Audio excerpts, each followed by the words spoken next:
দেখতে দেখতে আলহামদুলিল্লাহ আমাদের 30টা রোজা শেষ হয়ে গিয়েছে। Hello everyone, welcome back to my channel দেশি গার্ল ইন ইউএসএ। বাংলাদেশে ছোটবেলায় ইফতার পর চাঁদ দেখতে বের হওয়ার আনন্দটা যে কি পরিমাণ ছিল আমি বলে বোঝাতে পারবো না। মানে আমার ছোটবেলা খুবই আনন্দের ছিল।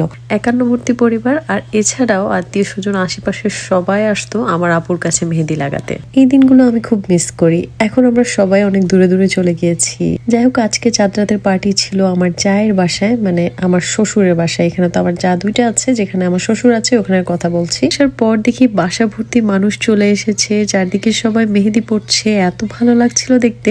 সবচেয়ে বড় কথা ফ্যামিলি ফ্রেন্ডস সবাই একসাথে ছিল। এছাড়া আমার জায়ের স্টোর থেকে সবাই শপিংও করছিল। মানে চাঁদ রাতের যে অ্যাকচুয়াল মজাটা ছিল সেটা আমি এখানে ফিল করতে পারছিলাম। তো মেহেদির ইভেন্টের জন্য 3জন মেয়ে ছিল যারা সবাইকে অনেক সুন্দর সুন্দর মেহেদি পরিয়ে দিচ্ছিল। ওদের কাছে ডিজাইনের বুকসও ছিল যেখানে প্রাইস সহ লেখা ছিল। এছাড়া ফোন থেকে ডিজাইন দিলেও ওরা একদম সুন্দরভাবে লাগিয়ে দিচ্ছিল।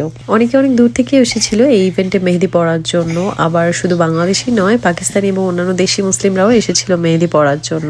এছাড়া সবার জন্য আনলিমিটেড খাবারের ব্যবস্থাও করা হয়েছিল বাসায়। তো মেহেদির ইভেন্ট শেষ হতে প্রায় 1:30টা বেজে যায়। সবাই অলমোস্ট চলে গিয়েছে। আমরা যেহেতু বাসার মানুষ ছিলাম, আমরা সবার পরে লাগাই। তো আমার পাশে একটা ছোট্ট মেহেদি মডেল এসে বসে আছে, ওকে বললাম এভাবে একটা পোজ দাও, তো দেখিয়ে দিচ্ছিল একদম।